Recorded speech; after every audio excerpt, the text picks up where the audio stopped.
Welcome to the Average Jacks podcast. We're here again in the studio. Again, a little bit different to being in the box room, but I'm very happy to say that I'm joined with Lizzie Barnett. Hiya. Hi. Nice to have you again. I'm absolutely buzzing. This is so exciting. It's very, very different to the last time we did it. Oh, 100%. I'm not. If I'd said that I was not sweaty palmed, I'd be lying. So. It's okay, because I've been palpitating for the last 10 minutes, exactly when I did it last week as well. I was like, it can't be that much different. And then I sort of sat here and I was like, shit, it's very different. Yeah. Here we go. So, yeah. But we'll get into it, I'm sure. So it's been about 6 months since he was last on, and some significant differences since we last seen each other. Yeah. It's been crazy, to be honest. And I think for me, sort of going into business from the beginning and going back 12 months, because we're nearly at a year. It'll be a year on the 4th of Jan, which I'm still in that first infancy. I'm so small in terms of a business in its start-up year. But since I met you and since I sort of started to sort of speak to people, grow that network, I just started doing things that, one, nobody had asked me to do. So I just thought, went to the Southport Flower Show and I just took my mini mics with me and just started interviewing people. Mm-hmm. And that sparked a totally different direction. I wanted to do it under the radar. I didn't advertise that I was doing it. It wasn't being done for a specific purpose. I wanted to see how that would resonate online. And one, if I could interview people, if I did know how to sort of think on my feet, ask questions, how to make it relatable, how to make it fun. And then could I actually edit it so it would look some kind of decent rather than some, girl in her 30s going. So I've decided to do some filming, and it worked out really well. I've got quite a few jobs off the back of it, and the magazine has moved now in a pivoting direction, which is insane. I mean, it just sort of shows grabbing the bull by the horns and just going for it. Oh, 100%. The pivotal point was getting in the llama pen. Yeah. So I was literally there again, no one asked me to do it. Yeah. It was there how can we sort of make this relatable? One, it's a flower show. It's obvious what it is. But there's so much else that goes on. And my full interview with the llama was very fun for a start. And two, that was kind of the catalyst of going, okay, we can start doing this. Because that went up online, I think, on the Saturday. And throughout the Saturday, I got then messages, can you come and interview so-and-so in this tent? Can you come, I'll be at this tent, can you come and interview me here? So we ended up interviewing a horse the next day, which was amazing because it had the microphone at the end of the interview. So that kind of put a stop to the rest of the interviews that day because I was just at my mic. So yeah, it was very fun. I could only imagine that when, starting out in business, you wouldn't think that the catalyst of moving forward would be interviewing barn animals, but no. I think that's going to be the name of my future book, if I'm honest. It started with a llama, and I think just move forward from there. But I think it was just a testament to me going, as a new business owner, you do need money. Mm-hmm. I don't have financial backing. It's all self-funded. So how do I actually then progress forward? You need to be able to keep yourself going, ticking over. And if you're not doing something specific, so my line of business was rental studio. Mm-hmm. It wasn't ticking over or creating as much as I wanted, so I had a bit of free time, started writing a magazine. That takes time to grow. So whilst that's moving in the background, what else can you do? Social media. Whilst that's ticking away in the background, what can you do? Podcasts. Mm-hmm. It's literally filling your time within your lane. Mm-hmm. So not going and then suddenly starting to sell things that, have got nothing to do with what I'm actually promoting, but everything filters through in the same thread. And I think what I've learned from it is don't sit back.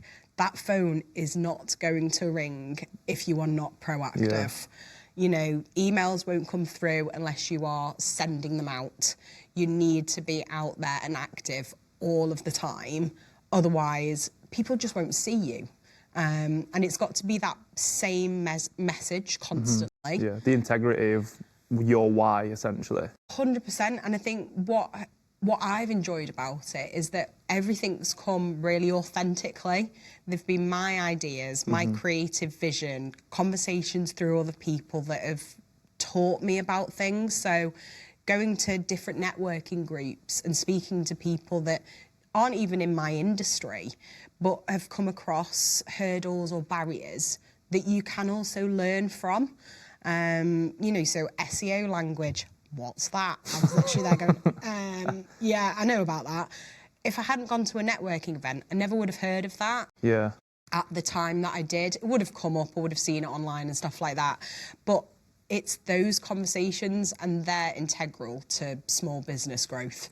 Networking was something that I wanted to speak to you about because you're a massive advocate of it. I mean, when we've spoken, not on air, you know, we've just chatted as we do, talking about things.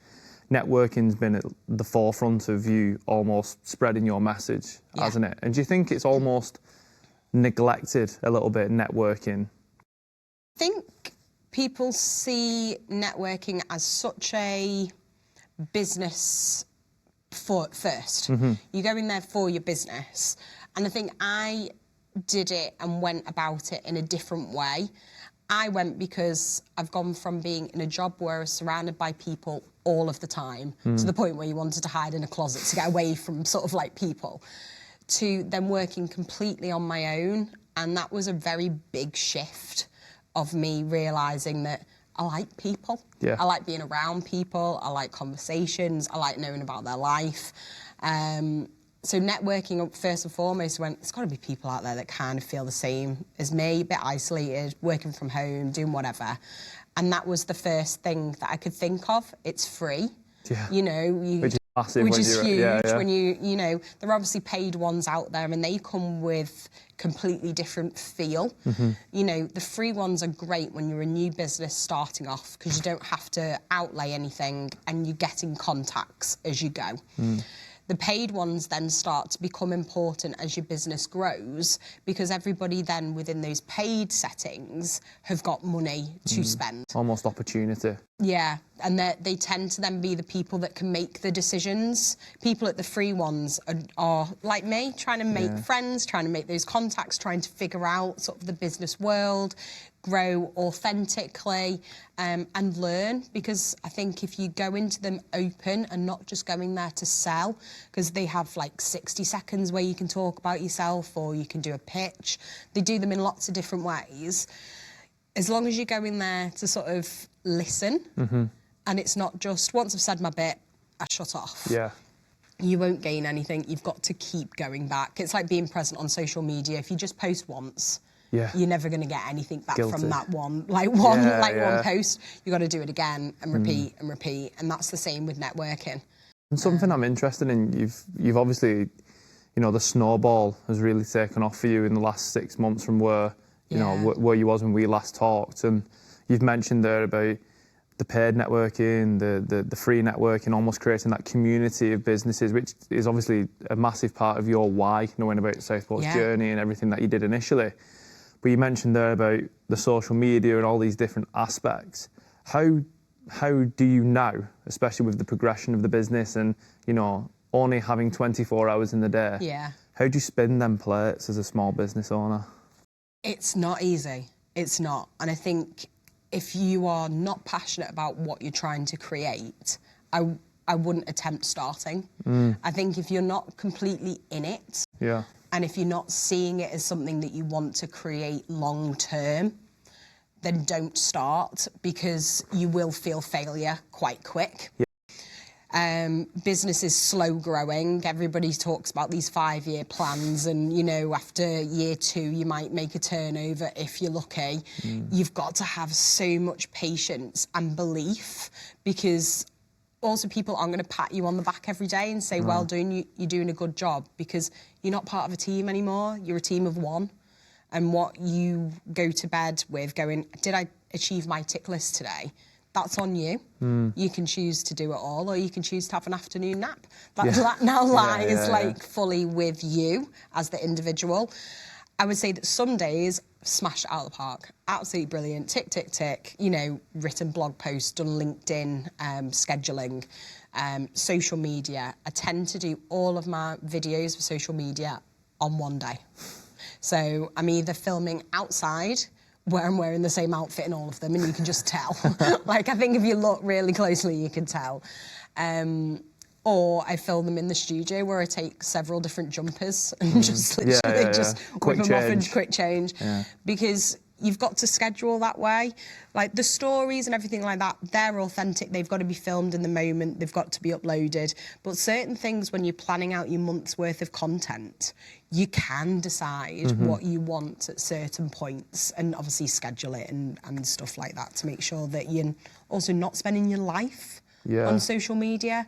I like to upload it, close my phone down, which a very good social media content person will tell you that's not how the game. You've got to stay online, you've got to answer the comments, flick it out and all this.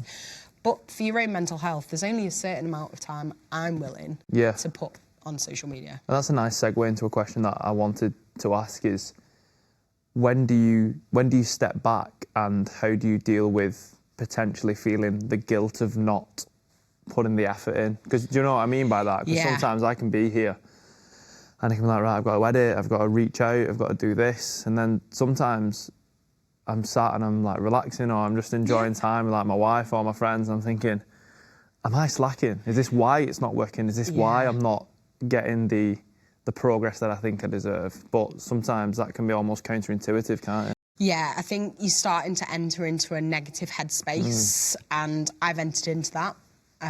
Definitely, where you think, you know, really want to go to that networking, but, you know, I also want to have me tea because I've not eaten yet today because I've been busy or doing whatever.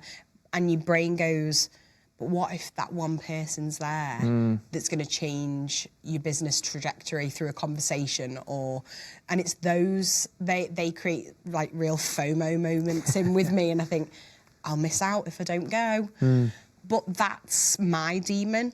That's that's what I've got to wrestle with. There's no boss telling me to go. Nobody's going to ring me if I don't go. You know, it's not necessarily going to affect your pay at the end of the month because that one chance meeting, more than likely, if you've done a good enough job at that networking event, somebody will pass your contact details on. If someone turns up and is looking for a social media manager or wants advertisement in a magazine or is actually just looking for somebody that can promote their own business in a specific way, you should have made a good enough impact on that networking event for someone else to pass your details on. Because I've seen that firsthand. You know, I've been at totally different networking events and, you know, names and business cards being handed out across tables to people that are looking for somebody else. So it's that human and that personal connection and not gatekeeping. And just going, no, I'm not passing that person's name on. Do it. Like, it's important. You mentioned about passion before, and you just talked there about being your own boss and not having maybe that hierarchy or that, not necessarily accountability, because this is what I wanted to ask. With that passion, do you think that's what fills that void? Yeah, it does. I wouldn't, for me, I would love to have somebody telling me what to do. I would actually really enjoy it. It makes life easier, doesn't it? I think that's why, even me as like my coaching background and personal training, I still have a coach. Because like I'm not like the know-it-all of it, but I know enough where I could manage it myself. But to have that accountability to someone makes life tenfold easier. It does. It's also that creativity sort of springboard, those bouncing ideas off, and you know, for me to go, oh, I've just had this idea. And sometimes when you say it out loud to somebody, you can just tell by their face that they're like, no, okay, it's not as good an idea as what I thought. But I don't have somebody to kind of do that with anymore. So it's growing. My community group is growing. I now do have several people that I can ask ideas about. And then again, they're not in the same game as I am, but they're still humans out in the world. They know whether an idea is good or not. Whether it's a good business and money-making idea, that's different. But yeah, there's quite a lot sort of going on under the surface, because the networking events I've created 2 in the time that I've sort of seen you. I'm part of the Level Up network, which I think had started in our last meeting, maybe. So that is being put together with a really good friend of mine, Lewis. He has his own business, which is insane. That is skyrocketing. And along with 2 others, Danny and Chloe. Chloe is our she does all of the social media on the day because she's class. And Danny asks like the questions with Lewis, and I kind of like come along in the background, like, it's me. And I write the articles about it at the end. So that's been a great group. We're 4 people that wanted to do networking slightly differently, and it's based on you turn up, we go for a walk, and then we take you all to an independent coffee house or bar or whatever it is, depending on what time of day we're going. They tend to have all been in the morning, so none of us are getting, drunk by noon. But yeah, taking people to out of the norm, so not heading to, one of your mainstream coffee houses, finding out a different place that you might want to go, and another small business that may have only just started up that needs a little bit of a helping hand. And I think I wanted to get involved in that so much because I think in the modern world where, branding is so key, we are pulled into these bigger brands. And we are all guilty of it. I know what I like and I know what I shop at, and I know that I'm guilty of it. I should shop more small brands. Yeah. So that's just a starting point. It's a good reminder. It reminds me every month that, go here instead or go over there. And I think you mentioned there about gatekeeping as well. And not to put you on the spot a little bit, but when you first started in this, did you maybe have them like not reservations but perceptions that you had to only speak to people in your bubble? Kind of had the opposite, if I'm honest. I didn't really know anybody that was doing, and I still don't know fully everyone that's doing the same as what I'm doing. I've had amazing help. So Andrew Brown from Stand Up for Southport, he is somebody that's given me so much support. He really is a true journalist. I write very differently to how he does it. He's been in the game for years, and he offers very good insights and perceptions on how that level of the industry works. So he's been really good at offering advice, but because we don't necessarily do fully the same thing, and even sometimes you don't want to act like a bit of an idiot and go, I don't really know what I'm doing. Or, you don't want to ask sort of questions that you probably should know the answer to. So I think in the same industry, I actually get more nervous and closed off a little bit than I do if I was just speaking to an open network. And getting a little bit sort of, I'm not sure whether I'm doing the right thing, and I don't want to say it out loud in case you know exactly that I don't know what I'm doing. Almost like imposter syndrome. Oh yeah, massive. I think imposter syndrome is still there. I think it comes in, especially when I've done social media jobs where I'm at the centre of that. So whether I'm interviewing somebody on camera, I don't feel imposter syndrome when I'm filming sort of behind the scenes things. But anytime that I'm in it and I'm interviewing somebody, I want to channel like my inner, like Claudia Winkleman or whatever it is that I'm thinking on the day. I think they're just people. But it's a skill, and it's something that takes practice and takes time to hone. And I haven't got it completely right yet, but I feel like it's getting there. Do you think an important thing for this is completely on a tangent, but my brain just thought about it then, is your business and what you was doing was sort of behind like Studio 9 and the Southport Journey and stuff. Do you think a massive change of maybe the traction and the success was you getting in front of that camera and being you, so people could connect with it? Yeah, I think because I'd seen so many.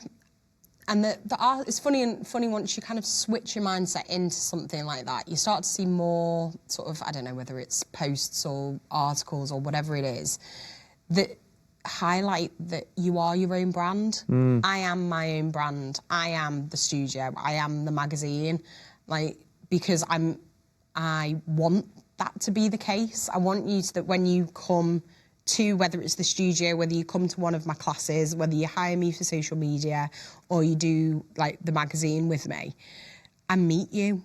I want to get to know you, not just because. because of this contract. Because actually I'm really interested. I love it. I can get lost in meetings for hours, and you know, I'm not charging by the hour. It's not like that. It's more I'm really enjoying this. I love the process. Tell me about your life and let's go from there. So yeah, I do think that it has changed how I feel. I have put myself online. That's incredibly scary. And every time I have to think about it, and I do... Still hover over that post button. 100%. That's why I think I tried to schedule as much as possible so I don't think about it. It's done, it's gone, it'll be posted on whatever day. But 100% you hover and you think, you know, is the caption right? Are you know, do you sound too forced? Have you actually said like a bazillion times? Sort of. I say sort of so much. And like when I was editing my own stuff, I'd be like, I wonder if I can just delete it all. Like, is there a system in place where I can just search sort of and delete any existence of it? Yeah, mine is starting with so. Yeah.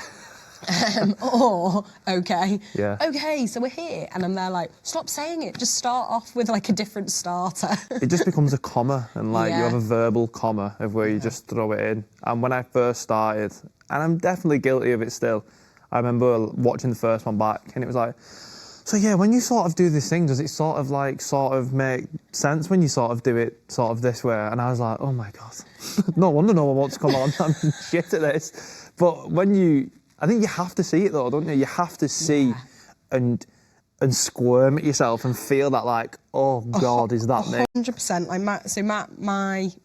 my mum's my best one for it. She's there going, we've just seen this video. Were you happy with it? And you're there going, well, clearly I shouldn't have been. Yeah. So pull the notepad and pen out. Go on, tell me now, please. What did I do wrong? Yeah. So, and I think that's where all of it. And I think a lot of my social media that I follow, the people that I follow, they are authentic. Whether they've created that so it now looks authentic and they're actually a caricature of themselves, that's for them to know. I watch it because it feels like they've literally been like had a full panic in a supermarket and have just gone online and this happened to me and it was all horrible. Yeah. And then that's the kind of social media that I enjoy. So being able to replicate that by just being yourself, because you don't have to try then that hard. And I think that's where the social media confidence classes kind of emerge from, because I think people are thinking it's above and beyond their skill set. Square peg, circle hole, trying to do something that's not them. Yeah, and they're going, well, just be yourself, like just what do you want to tell people and just give it a go. You know, you can film 100 of them in whatever room, bedroom, kitchen, whatever it is. You don't have to post any of them, just practice until you figure out what style you like. You talk to a llama in a pen and then bingo. Sorted. That's where my calling truly lies. I'm waiting for, you know, whatever it is, BBC's One Show to give me a call. I'll do their animal segment. Like, it must be... You must have had this, not to put words in your mouth, when you work on like a reel or a post or an article and you think, this is the one. Yeah. This is the one where it's going to be like, God, the phone's not going to stop, and then it absolutely fucking nosedives. And then it's the one where you think, what am I like? I bet when you got in there with the llama, you was like, this is mad. Yeah. I just thought, and I was there going, and I think the best thing with it is that sometimes I'm recording completely on my own. Yeah. So I've got one of those fancy sticks now that'll track me. Bougie. So, Going up in the world. So that was a game changer because I didn't have to be holding it like this. So it could track me and I could feel more natural with my hands and whatever. But the flower show one, I took one of my best friends, Katie, with me, and it didn't feel then like a job or work. Because like I said, at the time, there was no pressure. It was a case of, you know, I had a friend egging me on, get in the pen. Yeah. And like, you know, go for it. And I think that kind of changed my mindset as well, that it doesn't have to be this pressurized situation. Because I think when I then went and did the Southport Air shows, social media for them, and literally it was a beautiful sunny day to begin with, and then absolutely chucked it down. But it was a beautiful sunny day. I am now walking down Southport's seafront wall, like just speaking to a camera and just being there like, I can't believe this is my job. Like, this is my actual job. And getting to go and speak to loads of people behind the scenes. And that's what I've enjoyed about it. I think that's what makes it real, because events like that, and we did the British Musical Firework Championships as well, which was insane. That was incredible. I remember the second night, because of the way the wind was sort of blowing, I was stood in the middle of the field, and the fireworks just going wee wee, and just being covered in like bits, and just being there like, I think I'm a tad close. I think I'm just slightly too close here. And again, going, I can't believe that this is my job. Like, I get to do this. And coming away from that with photographs that I thought, I can't believe I did that. Like, and those reels that I made, that reflection those, and, of like, this and is just being me a now. bit like, yeah, get in. I did all right at that. And I think until that disappears and you start to become a little bit like, yeah, of course I can do that. You're not there. Yeah, but your mum's not going to let that happen. No, she's not. And I was going to say, like, how important is that to have, you know, the contrast of that sort of humility? Like, you've got your friend there going, get in the pen, egging you on, sort of giving you that confidence. But also, like, the accountability and the standards of your mum being like, are you happy with that one? Well, that was it. And I think my parents have no idea what I'm doing. They have I speak to them, tell them what I've done in my day. My dad's in his 70s. He loves the magazine. He thinks it's great because it's old school. You can read it. Physical magazine. It looks wicked. But as for, you know, when I talk about sort of social media and trending this and this, that and the other, he's heard of all of the words. But he doesn't understand how he's that not like lived them as a... No, he doesn't. So I think it is quite good in a way to go home and say, look, I did all of this. And someone's go, brilliant, what's for tea?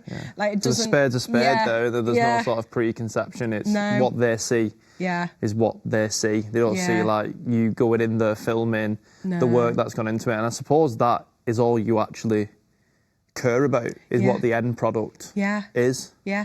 And that's it. And I think, you know, that's the same with the articles. And I think one of the biggest things I've learned is that sometimes to push against the grain is the right thing to do. So we've talked loads about social media. Social media will get your business only so far because there's only so quickly you can authentically grow. You can buy followers, you can grow yourself quite big if you're willing to head into a realm of that side, and that's fine. Businesses do that. It's an effective way. I haven't done that. Mine's all growing just slowly, you know, 1-2 followers a day. Whereas the magazine, the amount of people that have come back and are so proud to be able to open that up and see themselves in print, it still hits completely different to someone tagging you in a Facebook post or an Instagram reel.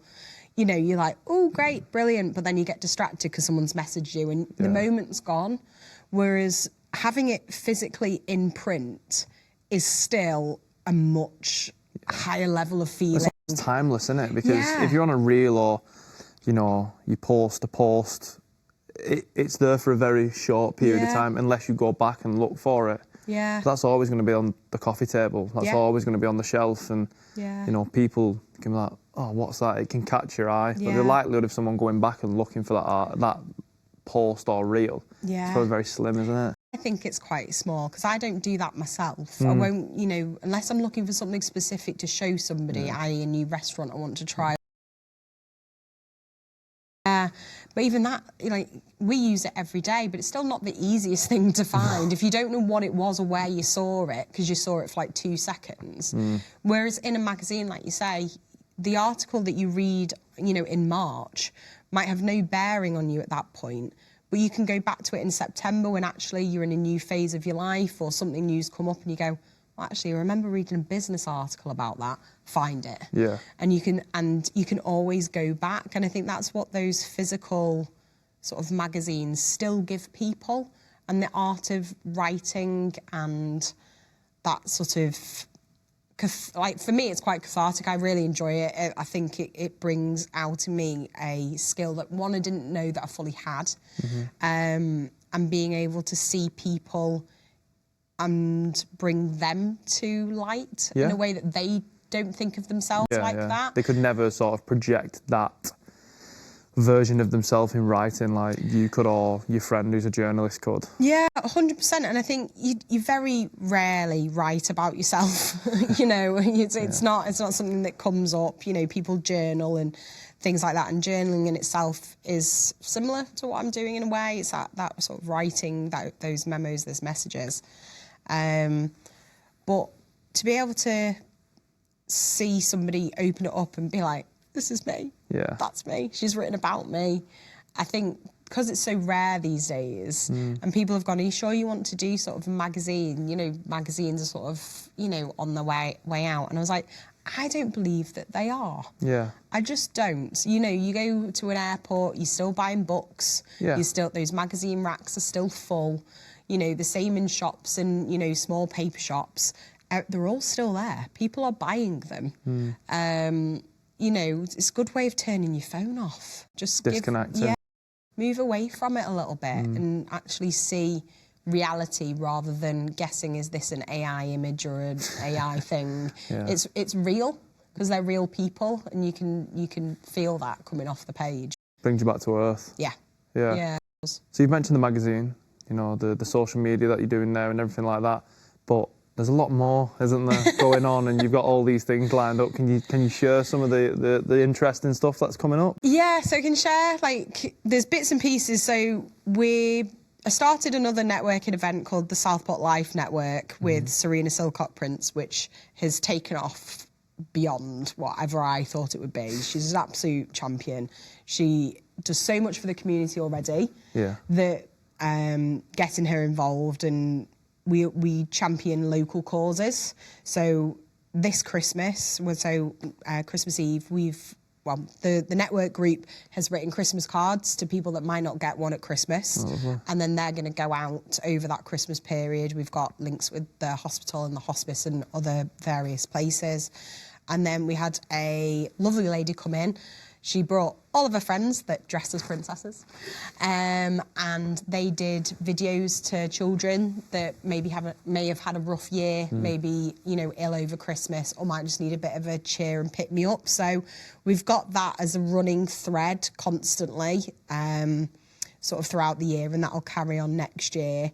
So we do a lot of sort of social media stuff with that as a backdrop. Yeah. Then what's coming up next is the Big Onion Radio podcast, which is wicked. Probably need to upload or up-level my vocabulary. I can't say that everything's wicked because it shows my age. I sound like a 5-year-old. But it's genuinely really cool. So the Big Onion is based in Bootle. It's based in the Bootle Strand. And it's in partnership with the Merseyside Expanding Horizons. And the podcast is being run by myself, a man called Tim. We've got a fella that's epic on sort of filming and cameras and drones and stuff like that. He's doing all of our editing, which made me relax because I just thought, oh, great, I can just talk. And then we've got Chris Lewis, who is like a business... He's like a business guru. I think he's got a better title than that, but in my mind, he is like a business guru. He helps small businesses up-level themselves. He's like the true business networker, essentially. Yeah. And the podcast is going to be filmed twice a month, and we're going to get different small businesses on, highlighting events across Sefton, linking into local communities, bringing on charities, everything like that to kind of showcase what Sefton as a borough is doing. Yeah. So I'm like the Southport person. The advocate. I'm the person that comes in and really like triumph Southport. Which we will touch on what is happening in Southport next year because it is insane. So that's going to be through there, but we've got lottery funding for that now, which was such a win. I think when you get something like that, it makes you realise that actually what you're about to do is going to help people, because you've got, you know, these forms take ages to fill in. You've got to really detail what you're going to be talking about, what you're doing. And because we're advocating against small businesses, ones that can't afford the massive advertisements, the big and getting to the nitty gritty, getting on some sort of, I don't know, maybe if we can get some counsellors on and stuff like that and ask like important questions that people want to know. Screw a little bit. Yeah, people want to know the answers to. So that's going to be amazing, and sometimes that's going to be filmed at the Big Onion in Southport, which is outside the Atkinson. We've got one of those buildings, so we'll hopefully do like a live on Lord Street from there. And then, yeah, what's coming up after that? Then we've got sort of my own podcast that's starting in January.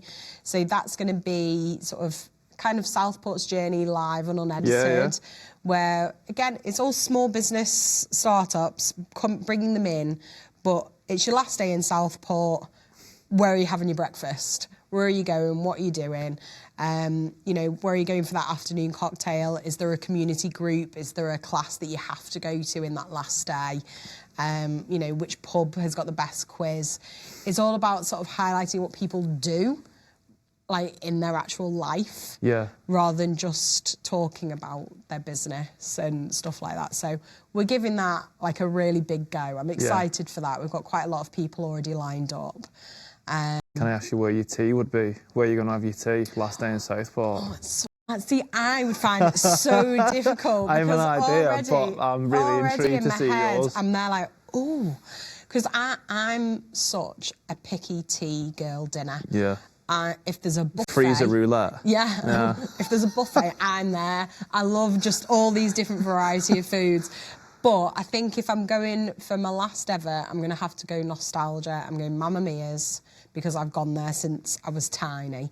So the point where, like, the high chair was screwed on the table. Yeah. That was how long ago I was there. Are you being screwed back into the high chair? I'm just being there like, I'm there with me, babe. As an adult and a bit, say, listen, this is what I want. This is what I'm after.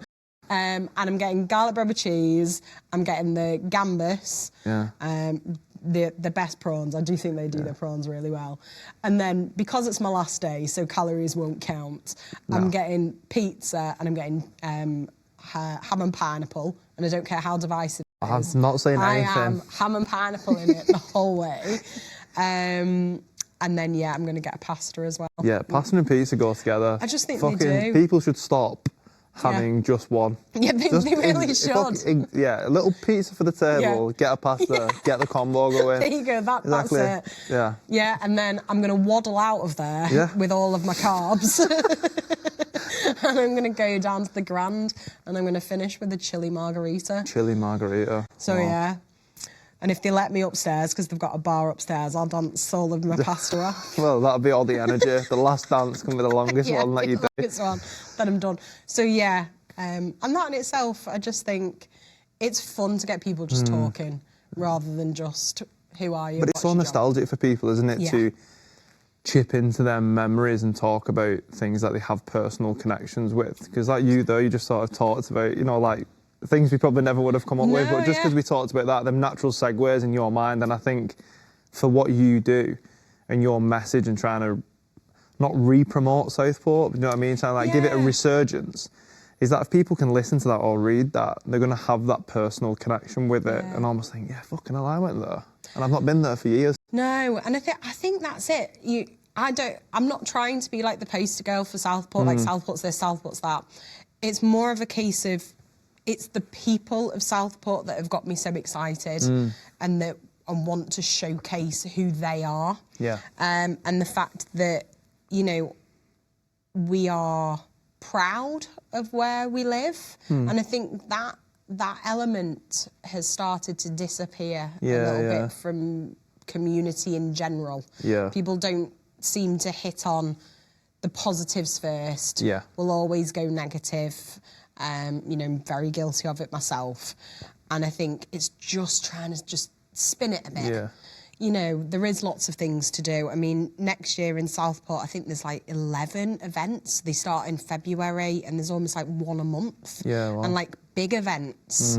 And that's not happening everywhere else. No. You know, we're having a huge light show in February over the Valentine's Day like weekend. That's going to be huge. It's going to be Instagrammable. You know, it'll be family friendly. It'll be really good, like, start to the year. And then there's literally events all the way through. We've got our summer programme anyway, which is the Food and Drink Festival, the Flower Show, the Air Show, the British Musical Fireworks Championships. There's a lot goes on already. Like, you don't, there's so much. You think about the year and all them they're always on repeat, them events, them big events that are there. And as soon as the sun shines in Southport, everyone remembers it. Do you know what I mean? Because trying to get through queue on a sunny day on a weekend there is a fucking joke. I know. And this is it. We've been looking at houses and stuff like that, and Tony needs to be nearer the motorway. Yeah. Which is impossible in Southport. Yeah, it's nowhere near it. And I'm just there like, but I don't want that. I don't want to be battling through queue. The queue in queue. There's no other way around. No. You can't get in anywhere. Yeah. So, yeah. Nice problem to have. I know. But you talk about all these events, and that's going to keep you, super busy. Well, I hope with all these other things as well. Yeah. You mentioned before about going out to other people, getting help, getting people in. How was that for you as an individual to almost relinquish that control of what is your brain baby? Yeah, it's hard. It is hard. I have brought in a little bit of help now. I have got a lady that does some of my paperwork for me, who I don't think now I could live without. Yeah. But that's taken me a full year.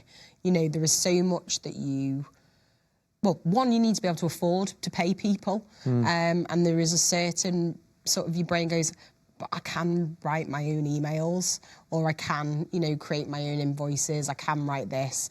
But it's passing that off to somebody so that you can focus in on magazine making, article writing, more opportunities. And that's taken a year to be able to get to that point, to be able to go, actually, I need your help. In terms of other people, I've now got a very close circle of people that I would trust going to and crying. If I can cry in front of them, they're in. Yeah, you're in. Just going, it sounds, when you put it on a podcast, it all sounds like the most positive experience and life's been great. There has just been some utterly dark days 100%. of just going, like you say, not just imposter syndrome, but actually reality going, is this sustainable? Yeah. Can you make money from this? Are you good enough? Because you are competing against people that have been doing, especially social media, it's massive out there. Everybody that's got a camera on their phone can be on social media, and there are certain levels, and I profess to be, if you want it rough cut, sort of in your 30s style of social media, I'm your girl. Yeah. If you want sort of it to look like a Nike advert, or you want it to be this high-flying professional thing, I can give you a list of people to pass it on to. That's a beautiful thing, isn't it? Because you mentioned about gatekeeping and... Oh, no, go over there, he's great. And I suppose that gives you... It's very reciprocal in that manner that if you give someone that, the likelihood is, it can be karma or whatever you call it. It normally comes full circle, doesn't it? You'd like to hope so. You'd at least like to think so. And I just think for me, it's going, well, I can't do the job. Like, I'm not able to do it to that style, because it's not a standard, it's a style. You want it in a specific way, which when you're paying for something, you're entitled to ask for whatever you want. I'm more about, let's get you confident, let's get your message out there, let's get it authentic, on the ball, original, and make it all about you. Whereas the sort of more stylised stuff, people have got that in their repertoire. Go to them. Like, rather than me then stressing, going... But it's your reputation attached to that then, isn't it? It is. Is that a difficult, not pill to swallow, but almost a difficult epiphany to be like, this one's not for me? Especially when you're a business owner, because if a job comes in, I imagine you want to just snap up everything and sort of keep bread on the table, keep the lights on. But was there a point of where you was like, actually, this could be more detrimental and it's not worth the income? 100%. I stepped out of my lane and I have done a job where they asked me, and I won't go into detail about it, but I was asked to do a specific thing. And I was like, yeah, sure, that's fine. Cool, I'll come along, I'll do it, it'll be no bother. And I've never felt anxiety like it. And the aftermath of that went on for like a week, where I just thought, no. What a life lesson, though. Yeah, and it came along sort of fairly early on, to be honest, and just kind of went, no, stick in your lane, stick to what you can do, because it's not worth the stress that you then put on other people. Yeah. Because there's been very few times where I've brought that work home. That was one of them. And I just thought, no, that's not fair. That's not fair to them, you know, sit in that stress bubble in your own home. Because that's why you did this, to get away from that, wasn't it? Get out of it. And don't be... Yeah, like you say, it's very difficult when you're looking at your bank account going, and a job comes in, and you think, yeah, I can wing that, I can do it. And know what your limit is and know where your skill set is. And, you know, instead I took a coffee job for a month. I just worked, like, I can make that. I was probably quite crap at that as well, but sometimes business is not linear. No. It's not, and you've got to, you know, be humbled by it a little bit, and just be, you know, I'm not doing great at the minute. The money's not coming in where it should be or how I want it to be. I think that's been a huge lesson for me. The word should needs to be banned from everybody who's starting a business as vocabulary. Should doesn't or shouldn't exist. You know, like you say, that post should have got, you know, 1,000 likes. Well, why? Why should it? You know, I've worked really hard on all of my SEO language, blah, blah, blah. I should be getting clicks. Well, why should you? It's you have to change that frame and change that mindset and actually be going, no, I did it, I tried it, just keep going. And if you're easily, like, breakable as a human, I think starting a business, maybe just look at yourself first a little bit and just, you know, are you prepared to take a big leap, or should your progress be slower over smaller steps? You have to be a ballsy fucker. Yeah. Like, you have to be...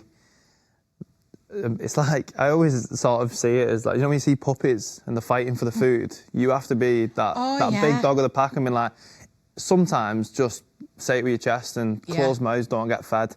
And I seen that a few months ago, and in my mind it's like, I could sit here in self-pity and sort of think, you know, oh, it should have done that. But only by doing and making them mistakes, like you said there, you know, you made that mistake, and it was probably one of the biggest lessons that you had early on, because it's kept you in, you know. Well, that's it, and I think it's doing your research. I think it's really, you know, we've touched on it sort of in previous podcasts about AI.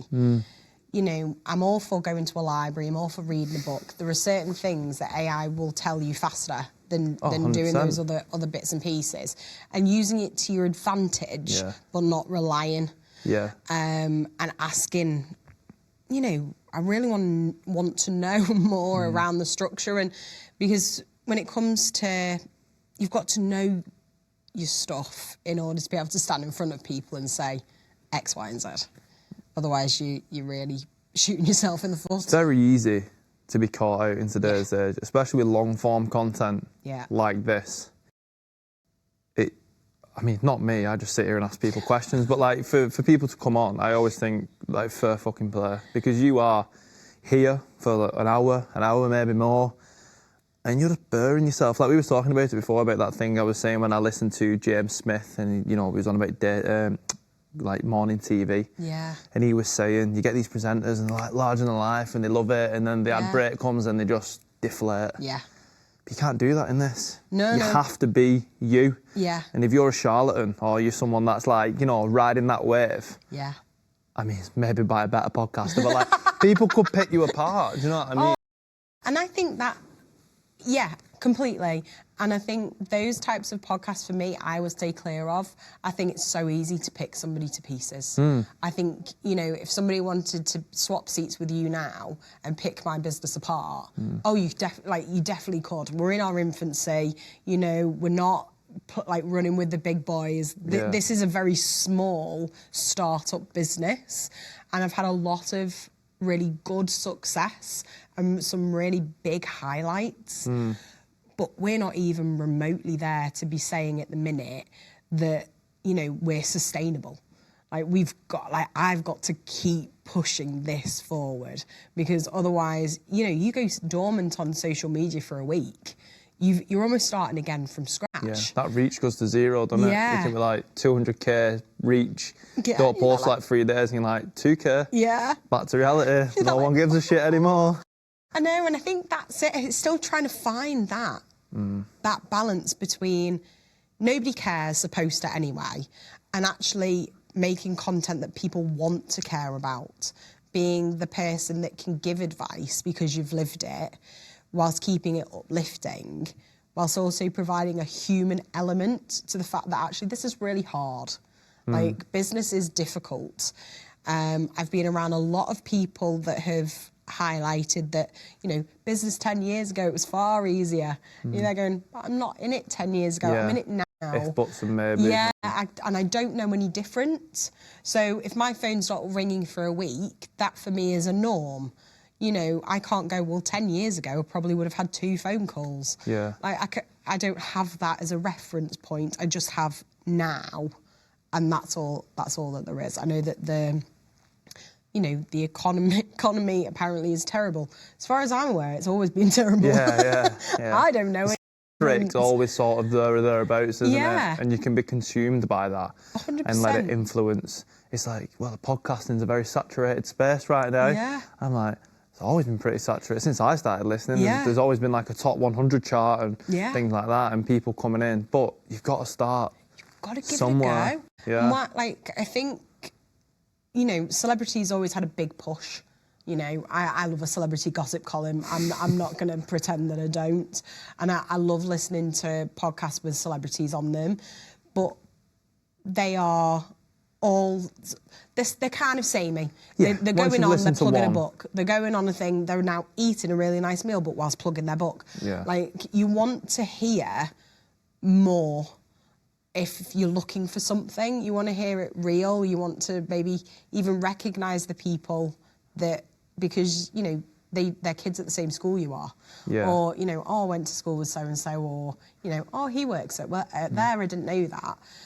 I think we're missing that smaller community. We seem 100%. to be so consumed with that bigger one, when it's just best business starts at home. Yeah, and I think the phrase was everyone loves an underdog, but I don't think that's the case anymore. I think everyone loves an outlier. Yeah. And I think everyone wants to listen to Yeah. the hottest new thing or the most viral new sensation, and I think that's where we've changed. And Yeah. I think the point of this podcast was always to highlight that, to show Yeah. real stories and everyday people, because you can go and listen. I mean, they're great, don't get me wrong. Yeah, Some of them yeah. are, they're the top of the game, and the reason where they are is because they're the best in the world.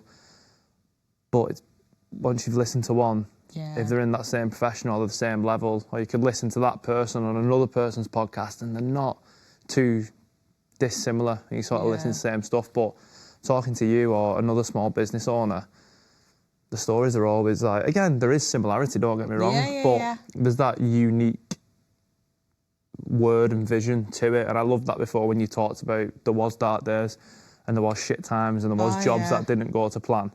And something that I wanted to ask you before we wrap up was, so 6 months on from when we last spoke, what is the biggest skill you think that keeps you going? God, I think it really is being able to just brush off those things that don't come off. You've spent time, effort, you've sent emails, you've met with the person. It looks like that contract's going over the line, and then they ghost you. Yeah, or, they've asked to come on your podcast and and ghost then they don't bother. Nice one. Or for them, business has changed, so they didn't get a contract, so the money for them didn't come in, so they now can't pay you. And I think in the beginning, that all felt so personal. It felt like a real gut punch, because, well, that was going to pay your bills for 6 months, and now, well, shit, now what do we do? Yeah. And I think it's being able to dust off, know that it isn't you, unless they've stated. Yeah. But I haven't actually been told Dear that. you, this is you. Dear you. I think this one might be on there. We've gone in another direction. Yeah. And I think it's that, and it's remote. I think they leave you humble and going, yeah, everyone's in the same boat. everyone's playing a chess game. Yeah. We're all moving pieces. And some days you win, and some days you just got to go back, start the board again, and figure it out. And I think the skill is going, right, okay, how do I tweak it then next time to make myself unpassable? You have to have me. You want to be working with me. You want it to push your business forward because there's an energy that we've created. Yeah. And that's what I'm kind of hoping is sort of what I'm learning, just how to be better for individual businesses. So it's not just a flat email that goes out, it's directed, it's supported, it's showing sort of how we can fix their problems and how we can support them and how we can effectively give them the boost that they need. It's like building a muscle, like you get them tears and then you build over and you build over and you build over. It's that resilience of being in business. And I think it is, I think probably then, if we go back to what the skill is, it's learning to juggle but compartmentalise it all. Yeah. So picking up those like set of 3 juggling balls, okay, that deal's not worked, get rid, we've moved straight on, and just being able to switch and change without sort of, you can still let it affect you, don't get me wrong, I'm really not a robot, so I'm probably the most emotional person I know. Well, you probably need that. Because if you remove the human. human element, then you may as well be AI. Well, that's what I mean, and definitely not. I can't think fast. You know, sometimes I still stutter over words. Some days I'll sit in front of the computer and go, I have no idea how to even string that sentence together. So you know, there's definitely things and elements. I think more with when it's not 100% muscle memory yet, it still feels awkward. It still feels uncomfortable. It doesn't feel quite right. And I still have real heart palpitations when I send the magazine off to the printer that it says like Southport's Journey, not Softport's Journey on the front cover. And I'm there going, please, start everything right. But yeah, I think the best thing for me, we as a family, we talk about it all the time. If you won the lottery, what would you do tomorrow? And I would still be doing the exact same thing. I would just now do it with like a yippee! Or, you know, Gucci shoes. Yeah. But I wouldn't change it at all at the minute because it's growing authentically and I don't want it to suddenly become this big machine. Yeah. Because it would lose its effectiveness and its sort of user ability, I think. I mean, that sort of is probably the perfect place to wrap it up with that lottery analogy. It just comes through and shines through that when you're passionate about something, it sort of means the world to you. But thank you again. Oh, no, I love chatting. I think we could go for hours and hours if they left us to it. But yeah, it's brilliant and you know it's very well deserved. I'm very happy for you to see it progressing at the rate it is. But before you go, let the people know where they can find you and where they can get in touch. Brilliant. Well, I don't know which camera I'm staring at because all I've looked at is you the whole time. So this lovely lady's just had an image of my ear for like an hour. So if you are looking for Southport's Journey magazine, you can find us at southportsjourney.com. If you're looking for what services we provide, you're looking at studio9.uk, and that will link you to everything: social media, magazine, networking. We didn't even touch on the wedding magazines that we do. Everything that we do is on the Studio 9 website, so you can see what we're about. But we're on all social media, again, Studio 9, Southport's Journey. Perfect. Well, thank you so much for that. No worries. Thank you very much.